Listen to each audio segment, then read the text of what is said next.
General Hospital spoilers tease that the nurses' ball had always stood as one of Port Charles's most glittering traditions. An annual evening where the city's elite gathered beneath cascading chandeliers and swaying drapery to celebrate the compassion of the hospital's professional heroes. For years, it offered respite from scandal, an opportunity for nurses, doctors, and their supporters to toast life, health, and hope. But this year, the gala promised not solace, but reckoning as it prepared to stage Michael Corinthos's grand return and Drew Kane's spectacular downfall. No guest would leave unchanged, and beneath the satin tablecloths and polished silver, hidden cameras would expose betrayal in lustrous technicolor. In the days leading up to the event, Port Charles buzzed with rumors of Michael's miraculous recovery. Carly, stationed in Berlin under the pretense of overseeing his rehabilitative therapy, relayed every whisper from the hospital wards. Though Michael's body had once been encased in bandages from his chest to his hips, burns so severe that doctors feared the disfigurement would rob him of his future, his healing had defied medical expectations. The red scars faded to pearled flesh, movement returned to his limbs with uncanny swiftness, and his once garbed hospital suite stood empty, Michael having checked himself out under strict conditions. His actual absence concealed a far more sinister purpose. He refused to return home until the nurses' ball's grand stage was set, for only there would his vengeance reach its full crescendo. Every detail of the gala had been meticulously arranged. The grand tent spanning the hospital grounds, framed with ivory drapes and bedecked with rose gold chandeliers dripping crystals, the runway stage at center with a massive video screen looming above. A string quartet tuned to perform a medley of classic ballads, the caterers practicing elaborate hors d'oeuvres, and dozens of smiling volunteers handing out programs embroidered with the Corinthos Foundation logo. Yet behind this veneer of elegance, Michael's co-conspirators, Tracy Quartermaine, Ned Ashton, and Carly herself, tended to a more clandestine choreography. Tracy, wielding her social sway, had secured the tent's most discreet vantage points, ensuring cameras could capture every reaction. Ned's private investigator had trailed Drew Kane for weeks, gathering undeniable proof of his illicit liaisons.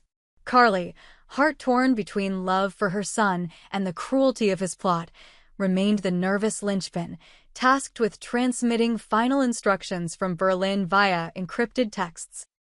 The night of the nurses' ball arrived with a satin sky dusted in starlight. Black-tie guests emerged from sleek town cars, tawny valets guiding them toward the entrance. A red carpet, an anomaly for a hospital event, snaked under soft spotlights, where news cameras vied for access and tried to capture the first image of Michael's face since the fires. But Michael, ever the strategist, had insisted on an unpublicized entrance through a back passage, unknown to all but Carly and the security detail.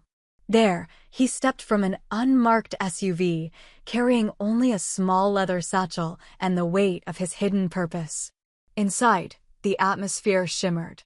Nurses in pastel gowns mingled with doctors in tuxedos, champagne flutes clinked, laughter rose in arcs of warmth, and the string quartet coaxed a lilting prelude.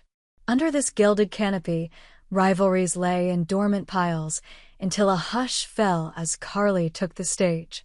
She wore a seafoam gown that caught the lights in iridescent waves. Her voice, rich with emotion, welcomed the audience. Thank you all for coming to support our nurses, our unsung heroines. Tonight, we celebrate their compassion, their bravery, and the lives they save every day. But today, we also celebrate a miracle. Michael Corinthos, a man who stared death in the face and emerged stronger than ever, will soon join us. Please, enjoy the evening while we prepare for his grand arrival. A ripple of applause swelled and then settled, curiosity and admiration humming through the crowd. Waiters drifted by with flutes of chilled champagne, and as Carly descended from the podium, a technician gave her the nod. She slipped backstage to await Michael's cue, knowing that the moment the projector flickered, the world would change. Deep beneath the tent, Michael checked the projection system, slotting in the first of two tapes.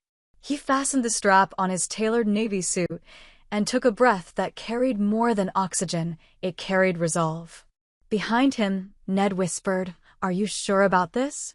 Once you hit play, there's no turning back." Michael's gaze was steely. "It's the only way." Cinderella nights end at midnight. Tonight, the clock strikes truth. Moments later, a hush descended. The string quartet's final chord lingered, then ceased.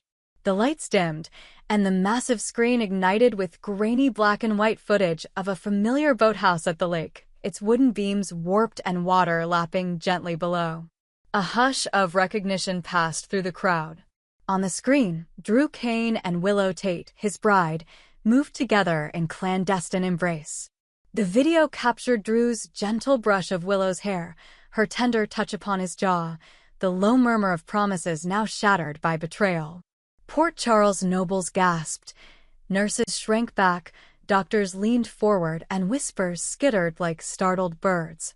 Carly, watching from the control booth, felt her own heart twist at the sight. Her son's sake wrestled with the expediency of his plan, but she remained silent, eyes trained on the screen. As the grainy footage cut to black, Michael's silhouette emerged from the shadows backstage. With a single motion, he pressed the remote. Another door sealed backstage, ensuring no one could interrupt the show. The lights brightened again, and the projector glitched before launching the second reel. This one color, the hues of illicit champagne and silk whispered through the lens. Drew Kane with Nina Reeves, each sip, each whisper, each quiver of laughter a dagger aimed at his own marriage, his own honor. The ballroom's collective breath caught. Drew's face drained of color. Willow's gasp became a choke of realization. And as the footage ended, static hung in the air like a curse. Gasps echoed. Someone cried out, "He can't do this." A fashion blogger shrieked, "Is that?" The nurses turned away, shielding their eyes. The doctors looked on with professional horror. In that pregnant pause, Michael emerged onto the stage, footsteps measured, spotlight following his path. "Good evening," he said, voice clear and unwavering. "Thank you for this warm welcome. Port Charles has been home to all of us, a community bound by love, loyalty, and trust. But trust, once broken, cannot be mended with apologies alone. Tonight, I present the truth, unfiltered and unapologetic." He paused as the audience sank into stunned quiet. "This is not about revenge," he went on, "but about justice. And justice demands accountability." He nodded to Tracy, who cued a third projection. The screen awoke to charts of financial records, embezzlement, fraudulent transfers, a dossier of evidence that mapped Drew's descent into greed. "This man," Michael said, his eyes fixed on a tableau of Drew's crestfallen expression, took advantage of every ounce of trust placed in him by his colleagues, his wife, and his community. These charges will follow him into a courtroom, and he will answer for them.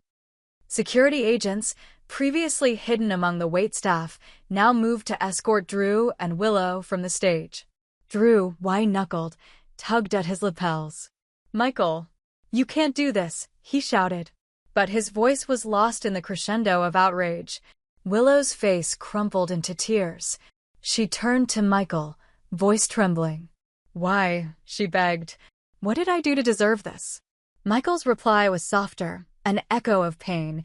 "You chose betrayal. And in Virginia, once you break your vows." He left the sentence unfinished as the doors closed behind them. When the dust settled, the audience slowly rose, applause hesitant but gathering momentum as they recognized Michael's courage. He had not merely avenged himself, he had unveiled a moral clarity that resonated deep within the crowd. The string quartet timidly resumed a melancholy waltz as guests processed the spectacle. Over the following days, the reverberations shook Port Charles to its core. Drew Kane was indicted on multiple charges: embezzlement, fraud, conspiracy.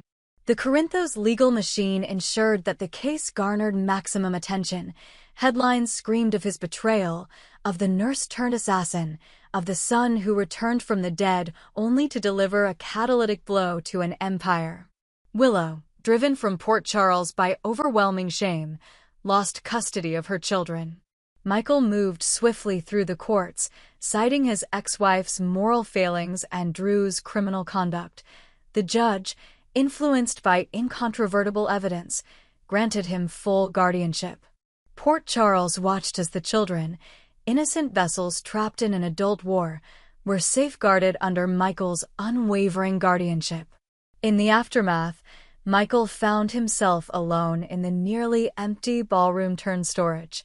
Crystals lay scattered, tables unstacked, and he traced his fingers across the polished floor, feeling the echo of every moment that had transpired. Vindication flickered in his eyes, but so did sorrow. He had won everything he sought: custody, justice, closure, but at the price of exposing his own mother's complicity in harboring his secret return until it served his vendetta, of shattering friendships, and of watching his former mentor Brenna's smirk morph to despair as she realized she had gambled on the wrong side. He closed his eyes and whispered into the empty hall, "Rest now, Mom. I've kept my promise." The promise of protection had become the promise of retribution. For Port Charles, the nurses' ball would never be the same. What had been a night of gowns and gallantry transformed into a cautionary tale of secrets laid bare on the grandest stage. And Michael Corinthos, once a symbol of survival and resilience, now bore a new mantle, that of arbiter, executioner, and guardian to those who remained. As dawn crept over the horizon, turning the east wing windows to gold, he stepped out into the morning light, ready to face the next chapter, one in which his children would know safety, true justice would prevail. And Port Charles would remember that beneath every ball's glitter lies the potential for ruin or redemption, should the truth emerge from the darkness.